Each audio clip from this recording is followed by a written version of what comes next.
Sabe, já parou para pensar que, por milênios, um terremoto era visto como um deus furioso e não como geologia? Pois é, há mais ou menos 2.600 anos lá na Grécia Antiga, um grupo de pensadores começou a olhar para o mundo de um jeito diferente. Eles não eram só filósofos, eles foram os verdadeiros arquitetos de uma revolução.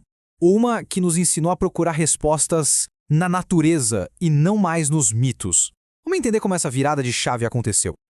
Olha só, essa imagem aqui resume tudo perfeitamente. De um lado, a resposta mitológica. Poseidon está bravo, então a terra treme. Ponto final. É uma resposta que pede fé, aceitação. Agora, do outro lado, a pergunta filosófica. O que, na própria natureza, causa um tremor? Essa pergunta não quer fé, ela quer investigação. E essa mudança de simplesmente aceitar uma história para começar a procurar uma causa real, é aí que está toda a genialidade da revolução pré-socrática. Antes dessa galera, o mundo era basicamente um palco para as vontades dos deuses. Um raio não era eletricidade, era a fúria de Zeus. Uma colheita boa não tinha a ver com solo e clima, era um presente da deusa Deméter. Essas histórias, sabe, as cosmogonias, até davam um sentido para o mundo, mas mantinham tudo envolto em mistério, dependendo do humor divino. Ninguém pensava em perguntar por quê, esperando que a própria natureza desse a resposta. Só que aí, uma espécie de tempestade perfeita começou a se formar nos portos da Grécia. Os navios não traziam só mercadorias, eles traziam ideias, novas culturas do Egito, da Babilônia. E ao ver que outros povos tinham seus próprios deuses, seus próprios mitos, os gregos começaram a pensar, ué, e os nossos? Além disso, para navegar, você precisa de astronomia, não de mitologia. Para fazer comércio, você precisa de lógica, não de oráculos. Foi esse caldeirão de culturas e de necessidades práticas que preparou o terreno para algo completamente novo. E foi bem no meio desse caldeirão todo que a faísca acendeu. Não foi com uma guerra nem com uma nova lei. Foi na mente de um homem, que teve a coragem de fazer uma pergunta que parecia simples, mas que era, na verdade, radical. Uma pergunta que deu início a uma era totalmente nova do pensamento humano. E o nome desse homem era Tales de Mileto. O que ele fez para a época era quase mágica. Em 585 a.C., ele usou matemática e observação para prever um eclipse solar. Agora para e pensa no impacto disso. Um evento que sempre foi visto como um sinal dos deuses, um presságio, foi previsto por um ser humano usando a razão. Foi a prova definitiva de que o universo não era um caos divino, mas sim um sistema organizado, um cosmos com regras que a gente podia descobrir. E aí, Tales soltou a sua grande ideia. Tudo é água.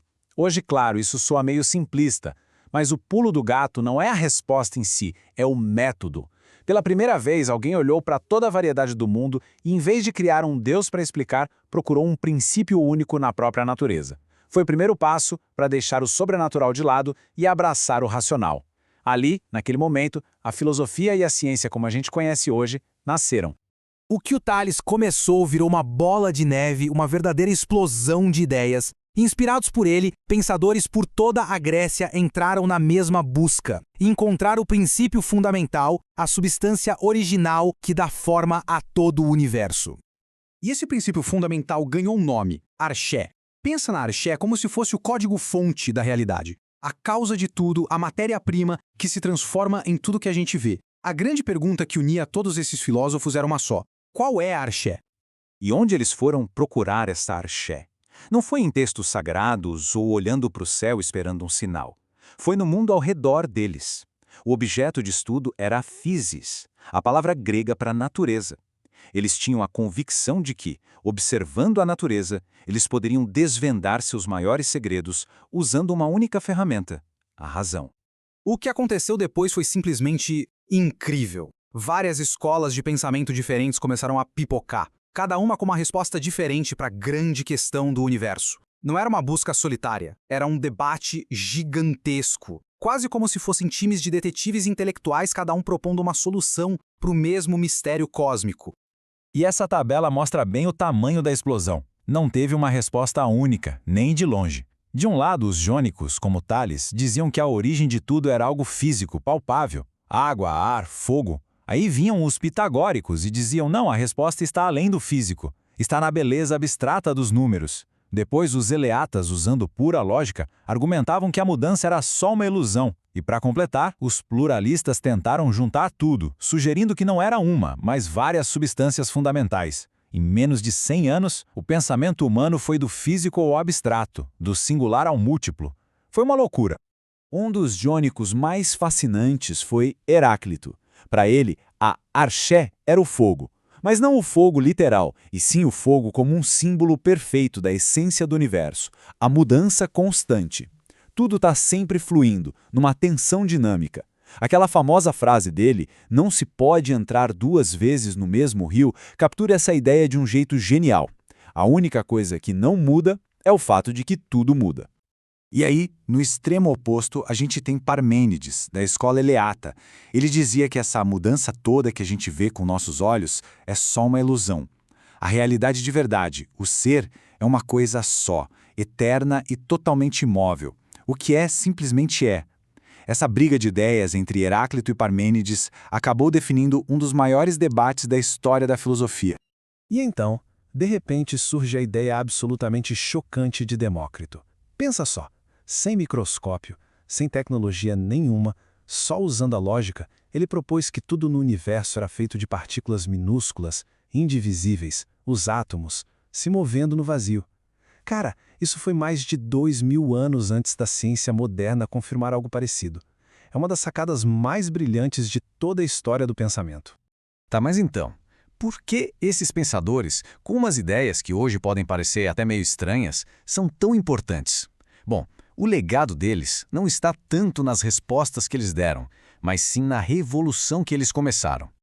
É aqui que a ficha cai. Não importava tanto se a arché era água, fogo ou números. O que realmente importava era o processo.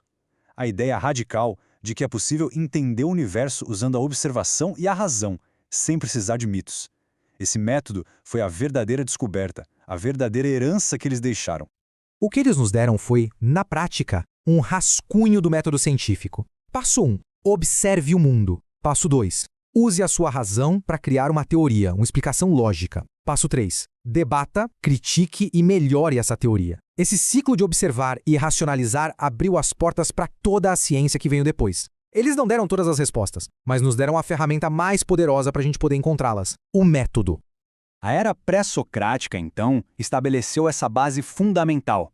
O universo faz sentido e a gente pode entendê-lo. Mas uma vez que esse alicerce estava firme, a filosofia estava pronta para dar o seu próximo grande passo. Depois de quase 200 anos olhando para a natureza, a filosofia se virou para dentro, para o ser humano. Com Sócrates, a grande pergunta deixou de ser do que o mundo é feito e passou a ser como nós devemos viver. A mesma ferramenta poderosa, a razão, foi apontada para um novo alvo: a ética, a política e a própria alma humana. No fim das contas, a maior herança dos pré-socráticos não foi uma teoria específica, mas uma atitude, a coragem de acreditar que o universo não é um mistério indecifrável. E essa mesma busca continua hoje, sabe? Nos aceleradores de partículas, nos telescópios espaciais. A pergunta deles ainda ecoa: quais são as regras fundamentais que governam a nossa realidade? Seja a natureza da consciência ou a origem do próprio universo, a busca que eles iniciaram está muito longe de acabar. E agora, a tarefa de continuar perguntando é nossa.